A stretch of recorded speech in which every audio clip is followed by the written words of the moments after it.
This is me riding my trail bike, and this is also me riding my new e-bike. Some say e-bikes are for lazy, unfit people, for people who want to cheat their way to the top and not try hard. I regularly ride 4 or 5 times a week, and I'm probably in the best shape I've ever been right now. I train on the turbo trainer in the winter, and last year I clocked 164 recorded rides at over 3,000 kilometers in distance. So what am I even doing with one? So the ideology is that you can use the battery assisted power to go further for the same amount of effort. Perfect. I like riding my bike, so a tool that helps me ride more is right up my street. But just how much benefit is this added power going to give me? After a few rides getting used to the new whip, I wanted to see just how much further I could go. I'm going to head out on a ride with each bike under a couple of conditions that I set to see just what I can get out of both machines. These conditions are 1 water bottle and 1 snack to fuel myself. That's it. For me, it's about the energy that I'm putting in, and I'll also measure this using Strava and my Whoop strap.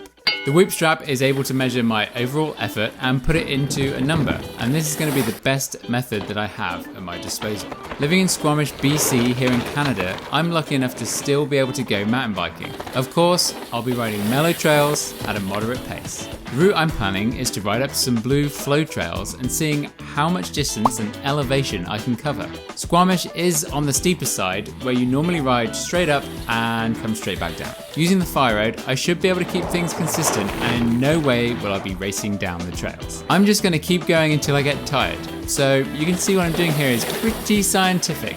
It's also not a review of the bikes, it's just a topic I was curious to find out the answer for myself. So let's take a look at these 2 bikes. I'm sponsored by Scott, Shimano and OneUp for bike components, and that's why you can find links for more information on all of these products in the description below. This is my Scott Genius trail bike. It's got 150mm of suspension front and rear, the frame is made of carbon, so are the wheels, and the handlebars carbon as well. It's got 12 gears, a 180mm dropper post, and it's very light, weighing in at just under 30 pounds. The e-bike I've received is the Spark E-Ride from Scott. An alloy frame, alloy wheels, it has a 130mm suspension fork, and out back there's 120mm of travel. It has the same gearing as my Genius and XT drivetrain, but it also has a Shimano Steps E8000 motor, which adds 250 watts of power assisted pedaling. It also is a fair bit heftier than my trail bike, coming in at just over 50 pounds. And this is the starting point I used. I'm going to fire up Strava, start the Whoop app to measure the strain, and get going. On the way up, there are a couple of steeper parts of the road, and it's no surprise that the e-bike was going to dominate here. So after getting to the bottom of the Half Nelson Trail, which is the one I'm going to be riding first, I checked the times. 36 minutes on the trail bike and just 22 minutes on the e-bike. That's 60% faster. So I've had it in trail mode since I last stopped. In eco, I had like 55 kilometers left, but now I'm in trail, which is loads of power. I'm going like 24 kilometers an hour along this fire road. It says I've got 38 kilometers left. It's probably a lot more than I'll be able to do on 1 bottle. Bottom of the climb. Definitely try to give it a bit at the start of this climb, then realise I'm going to explode. I've reined it back to the easiest gear now. Hey, I'm in the middle of the block. Effort, breathing a bit harder, but only because the motor's going and I just want to go faster. Not far from the top, realised I need to rein it way back in. I was pushing myself. Almost there. I'm still putting stuff through the pedals, but on this trail mode, and it's like someone's pulling me up rather than being pushed from behind. Let's climb! Reaching the top of the Half Nelson descent, on the trail bike I'd ridden the 10 kilometers and 600 meters of climbing in just over an hour, at an average heart rate of 150 beats per minute. On the e-bike, this time was just 39 minutes, and my average heart rate was kind of similar at 143 beats per minute. First lap, hopefully there's going to be more. I feel okay, there's definitely feeling a bit tired. It was probably 80%. I'll put my percentage of max heart rate average here. Right, dropping into Half Nelson. Obviously, COVID's going on. We're going to keep things very chill. These are blue trails that I'm very familiar with, and I'm going at speed that's very comfortable to me. Everything I'm going to ride in this video is a blue trail, so don't panic everyone. Oh god, oh no, I've used like half the water bottle already. I did think that my heart rate would be a lot lower on average, but is this the best way of measuring effort? It's a way of measuring effort, but we'll see what the total difference is at the end. I'm not going to factor in the time on the descent. That would imply I'm trying to race it, and at a time like this, I'm definitely not. I'm also still learning how to ride the e-bike, and I did notice a couple of key differences. Let's talk about the turns. The bike is, of course, heavier. It's like 51 pounds. In the turns, you have to be a lot more deliberate and exaggerated. My Genius is so much lighter, and with that, it's a lot more nimble on the trail. So in terms of my energy being used on the way down, it was a lot less compared to the Spark 2. After finishing each descent, I discovered that I had a different type of exertion from each bike. The e-bike is similar to if you had been in the gym and done a heavy weightlifting session. I just felt a bit more drained of energy compared to the trail bike. I have, the same. I haven't had any water since the top. No snack needed. Head up for another half Nelson. I lied. I'm having the snack now. Now by half a Cliff Bar. Nice view though.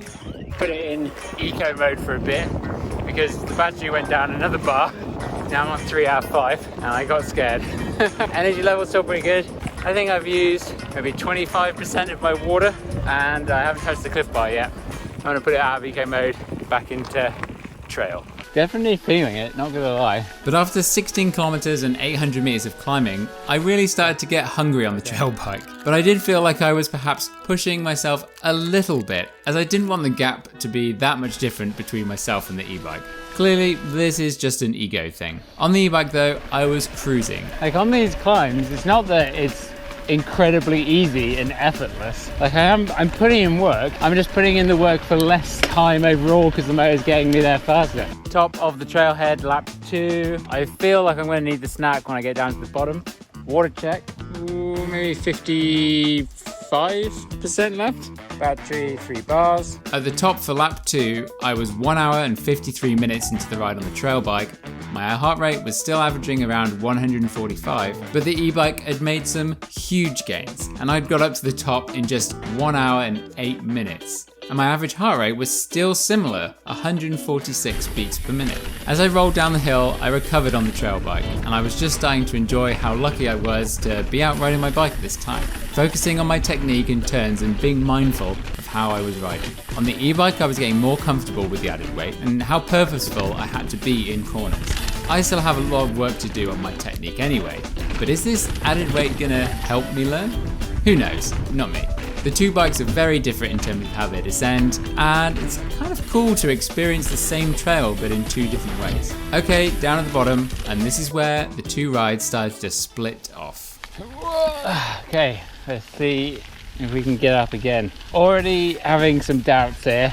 I'm almost out of my water bottle. I've been going for 2.5 hours now, and I'm feeling pretty tired. My water's all gone. I've had the snack.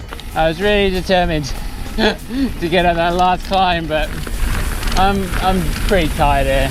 So that was it for the trail bike. Had I really been digging deep on my effort, perhaps I could have got to the top of Half Nelson again, but this wouldn't have been without draining my energy levels completely. I cruised down the flow and the berms and kept it safe. Made it out safe and sound from pseudo. Took it very chill. Back to the start point. See how much you've done on this thing. Over on the e-bike though, You joined me on climb 3. I put it back into trail mode. I could completely put it in eco mode and go for way longer, but I just keep wanting to go fast.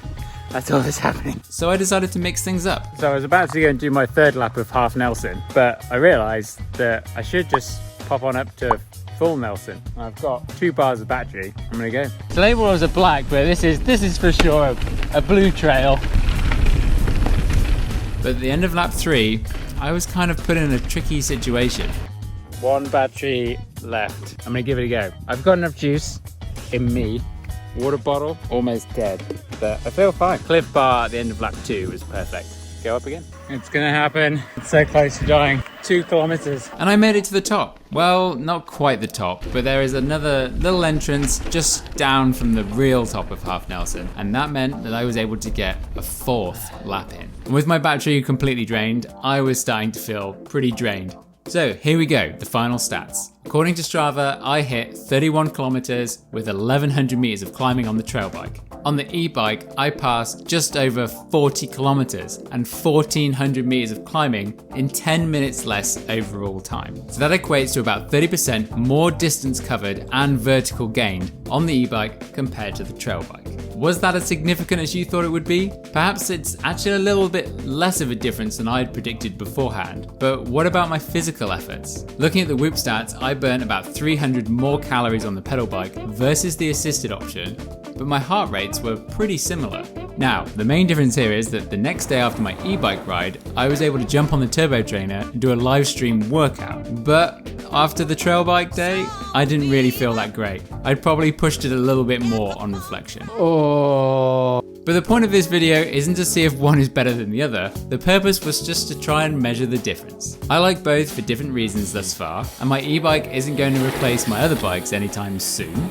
It's just going to get slotted into the rack, ready for whenever I decide to ride it. If you enjoyed this video, please hit the like button and consider subscribing to the channel for more videos. And cheers punters, I'll see you next time.